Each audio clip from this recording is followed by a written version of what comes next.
नमस्कार दोस्तों, मेरे YouTube channel advocate Jagjit Kumar Bhatt में आप सभी का स्वागत है। दोस्तों आज हम लोग बात करने जा रहे हैं प्राइवेट स्कूल्स वाले और कॉन्वेंट स्कूल्स वाले किस तरीके से बच्चों के मूलभूत अधिकारों से उन्हें वंचित कर रहे हैं और उसका शुद्ध लेने वाला शायद इंडिया के विभिन्न राज्यों में जहां आरटीई एक्ट लागू है उसका कोई नहीं है। क्या वो डिस्ट्रिक्ट एजुकेशन ऑफिसर हो या डिस्ट्रिक्ट मजिस्ट्रेट हो। और दोस्तों आपको जानकर ताजुब होगा कि जो इस कानून के अंतर्गत जो प्राइवेट स्कूल में व्यवस्था की गई है कि 25% तक जो वंचित वर्ग के बच्चों के जो फीस है वो पढ़ाने को लेकर के माफ किए गए हैं, छूट दी गई है उनको। 25% जो बच्चे स्कूल में अगर एडमिशन ले रहे हैं किसी भी प्राइवेट स्कूल में तो उनको जो 100% अगर उनका है तो उसमें 25% ऐसे बच्चों को फीस में एग्जम्पशन देना है जो वंचित वर्ग के हैं, चाहे वो किसी भी कास्ट कम्युनिटी के हो, उससे कोई फर्क नहीं पड़ता है। लेकिन दोस्तों आपको जान के ताजुब होगा कि इसका इंप्लीमेंटेशन जो है नहीं हो रहा है और ना इसके मॉनिटरिंग के लिए कोई कमेटी बनाई है डिस्ट्रिक्ट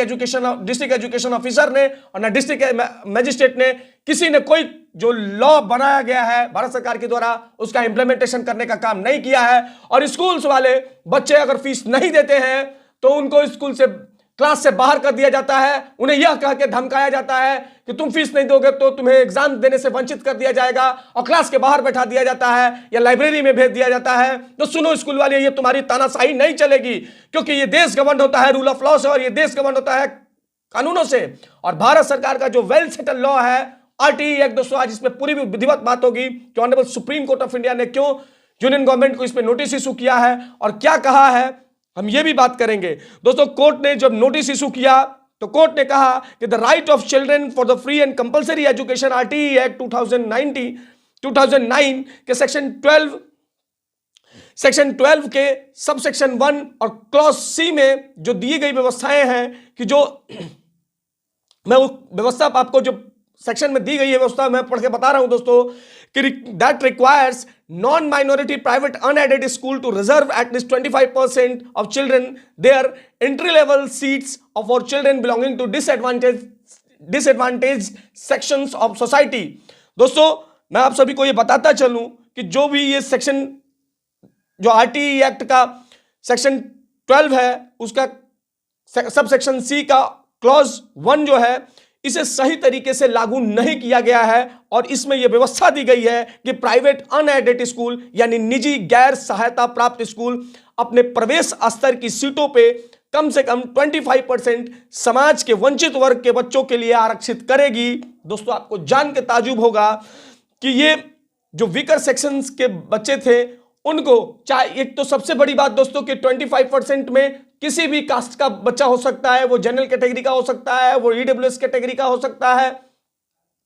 इसके बाद वो एससी कम्युनिटी का हो सकता है, एसटी कम्युनिटी के लिए हो सकता है, ओबीसी कैटेगरी, किसी भी कम्युनिटी का कोई इसमें बैरिकेटिंग नहीं है। जो बच्चे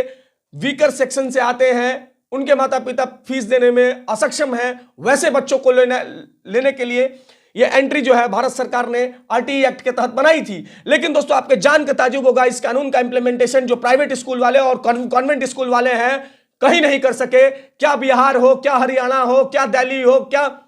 उत्तर प्रदेश हो। और दोस्तों आपको जान के ताजुब होगा 11 राज्य और 4 यूनियन टेरिटरीज ऐसी हैं कि 2009 में यह कानून बनाया गया लेकिन आज तक इसका इंप्लीमेंटेशन नहीं किया। और सुप्रीम कोर्ट में इसमें भी बड़े तीखे सवाल पूछे दोस्तों, बड़े तीखे सवाल पड़े। जो सुप्रीम कोर्ट ने केस में सुनवाई हो रही थी, इस केस का नाम है दोस्तों पीआईएल थी, पीआईएल का नाम है MD Imam Ahmad versus union of India, writ petition 7 number 141/2023। इसमें कोर्ट ने भारत सरकार को नोटिस इशू किया और कहा कि ये जो आरटीई एक्ट है इसको आप इंप्लीमेंट करें और we are pressing the implementation of RTE act which has been implemented only 18 state and union territories, यानी कि 18 राज्यों में यह लागू है और बाकी स्टेट्स में यह लागू क्यों नहीं है,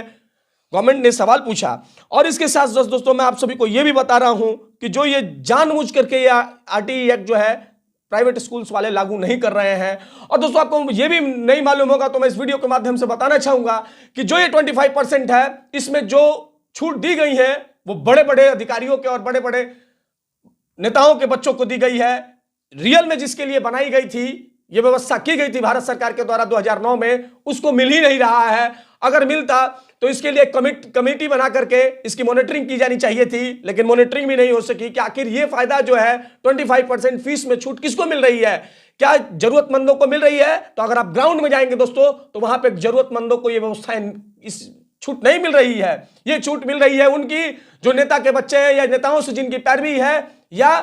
तो बड़े बड़े अधिकारियों के बच्चों को मिल रही है। एक आम बच्चा जिसको जरूरत है इसकी नहीं मिल रही है, और एक आम बच्चे को जब वो फीस जमा नहीं करता है तो स्कूल वाले उसे ये ट्रीट करते हैं, उसको क्लास से बाहर कर देते हैं और कहते हैं कि जाकर तुम लाइब्रेरी में पढ़ो, तुम्हारा फीस क्लियर नहीं है, पहले तुम फीस क्लियर करो। इसके नाम पे बच्चों को हैरेस किया जाता है, उनको मेंटल टॉर्चर किया जाता है। तो ये सही नहीं है। ये भारत के संवैधानिक व्यवस्था में जो मूलभूत अधिकार दिए गए हैं उससे बच्चों को वंचित करने जैसा है। कोर्ट ने इसमें भी एम्फसाइज किया दोस्तों, मैं वो भी आपको पढ़ के बताऊंगा। लेकिन आप इस बात को समझने की जरूरत है कि किस तरीके से आरटीए एक्ट में 25% बच्चों को दिया गया है कि वंचित वर्ग के बच्चों को देना है, लेकिन आज तक जो है इसको मॉनिटराइज करके सही तरीके से नहीं दिया गया। और कोर्ट ने यहां तक कहा कि this section is a furtherance of the fundamental rights of the children guaranteed under Article 14, under Article 21 and under Article 21A of the Constitution, 21A of the Constitution, as well as directive principle of state policy and the constitutional goal of equality and justice as mentioned in the preamble. Further, Article 28 of the United Nations Convention on the Rights of the Child as provides for the free education at the primary level. Not only have the government in India failed to abide by the obligatory convention even after the enactment of the Right to Education Act 2009, but they have also be failed discharge their constitutional and statutory obligation providing free education to children from weaker section and disadvantaged group in private schools. यानी कि दोस्तों court ने स्पष्ट रूप से कहा कि अगर कोई स्कूल्स में बच्चे पढ़ रहे हैं, अगर वो स्कूल वाला उनको छूट नहीं देता है तो वो उनके मूलभूत अधिकार जो भारत के संविधान में प्रदत्त है, आर्टिकल 14, आर्टिकल 21 और आर्टिकल 21A, और जो यूएन के कन्वेंशन में जो भारत ने उसको ऑब्लिगेट करने के लिए कहा है कि हम जो 6 से 14 साल तक के बच्चों को फ्री एजुकेशन की व्यवस्था करेंगे, उसमें ये फेल हो चुके हैं दोस्तों। उसमें सारे स्कूल वाले फेल हो चुके हैं। और इसके साथ साथ ये आपको जान के ताजुब होगा दोस्तों कि इन सारी व्यवस्थाओं के पीछे अगर कोई है तो ये कोई कमेटी इसके ऊपर नहीं है, उसको स्कूल्स को मॉनिटराइज करने वाला कोई नहीं है, और बच्चे ने फीस नहीं ही दिया तो भारत के किस संविधान में और भारत के किस कानून ये कहता है कि आप उन्हें एग्जाम नहीं देने देंगे, आप उन्हें स्कूल से बाहर, आप उन्हें क्लास से बाहर कर देंगे। ये सरासर उन बच्चों के मूलभूत अधिकारों के खिलाफ है और ऐसा नहीं सहा जाएगा। और जितने भी पेरेंट्स हैं इसके खिलाफ मुखर होकर के स्कूल में जाकर के बोले, और ज्यादा स्कूल वाले करते हैं तो उनकी सीबीएसई की जो लाइसेंस है वो रद्द कराने के लिए सीबीएसई को अप्रोच करें कि वो इस तरीके का असंवैधानिक और गैर कानूनी काम कर रहा है, स्कूल वाला गैर कानूनी काम है। इसके लिए आप लोग डिस्ट्रिक्ट एजुकेशन ऑफिसर और डिस्ट्रिक्ट मजिस्ट्रेट को भी बताएं कि किस तरीके से ये काम चल रहा है। बाकी सब बहुत सारे लॉ है दोस्तों, लेकिन लॉ का इंप्लीमेंटेशन इंडिया में आपको मिलेगा नहीं। दोस्तों